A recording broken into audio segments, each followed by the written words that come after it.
Hello friends, welcome to my channel Sushant. Today we are going to discuss two positions involving passed pawn. It's white to play. Do try to solve the position first and then match with the answer. The first one is bit easy. The second one will be bit more complex. If we look at this position, it looks like where is the passed pawn, but we can see potentially the h pawn is capable of becoming a passed pawn. Right now it cannot go to h6. There are just one or two candidate moves because black queen is coming to h4. So white has to force things. Queen h8 check is almost forced. But the problem is after queen h8 ke7, if white goes queen d8, kd8 and f7 check, then ke7.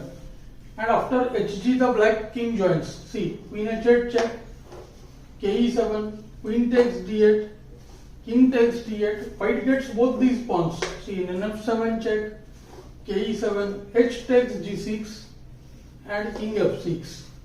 The pawn is stopped and now the a pawn will advance. If white plays h6, then just king can take the knight and the king is in the square of the pawn. So white has to keep the black king away and also not let the bishop come to h7, for which he starts with queen h8 and after ke7, see, first uses the move knight f5 check. Now see, it's forced to take the knight. Even if the knight is not taken, the same thing will happen.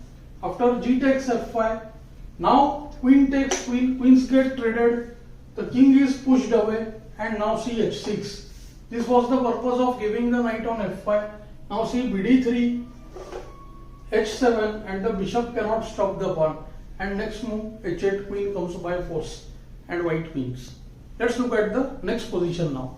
So this is the second position and let's see what black can do here. See, black is an exchange down, but the pawn on c2 has become very dangerous here. This position is bit tricky. So let's try to get down with the candidate moves here. Firstly, many people think playing rook d3 is a great option. Definitely it is playable because black attacks d3 and the g3 pawns. But the passed pawn on c2 would be lost. If black tries to promote this pawn to queen by rook d1, you can see that just there is rc2. When after bishop c5 check is not possible, rook just attacks and the d1 rook hangs as well. So the move rook d1 doesn't work. Many people feel that after bishop c5 black is winning. See, after bishop c5 there is the threat of this discovered attack, and after rook c2 there are some problems though here. First thing is, if rook d2 check trying to win the rook, then this rook itself takes the bishop. But after rook c2 there is the move rook c4 check. Here as well we see that white has the move rook cf2 and this is also not winning for black. So what should black do here? So black uses his b pawn which has also advanced and Botvinnik finds the very strong rook c4. This move acts as a rejoinder. Rejoinder is such a move which joins two parts of the puzzle like, so it's a joining move. See, if b takes c4, this is what actually white played in the game. Perhaps he missed black's move. Firstly, let us look at rook c1. The obvious looking rook c1 allows bishop c5, and now see again bc4, then we have the same position like in the game.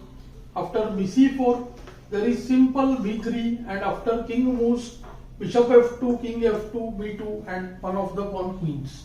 So that is the point.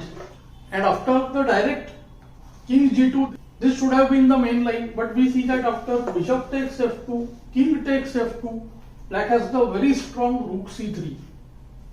The rook nicely sits on the c3 square, attacks the b pawn, attacks the g pawn, and moreover after move like ke2, black can take rook g3 when after rook c2 either he can take b3 or he can get a winning king and pawn endgame with rook g2 check followed by rook takes c2, and then he can have a passed pawn here.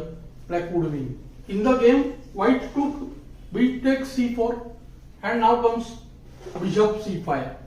Simply pinning one of the rook, and we see that the remaining rook turns out to be weaker than the pawns on the 7th and the 5th rank, because as a rule we know when there are two pawns on the 6th rank they are stronger than the rook. Now see, after rook c1 there is b3 like the previous analysis, and after the move kg2 also bishop f2, very important move.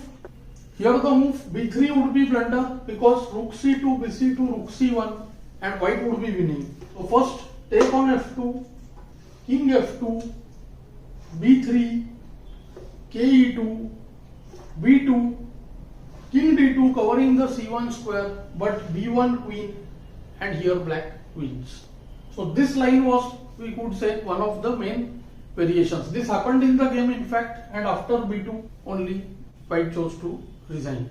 So both the positions were not very difficult ones, but I thought to begin with this topic, let's start with the slightly easier positions. In future I will be making more complex positions of the same theme. Do let me know how you found this lesson in the comments below. Thanks for your time.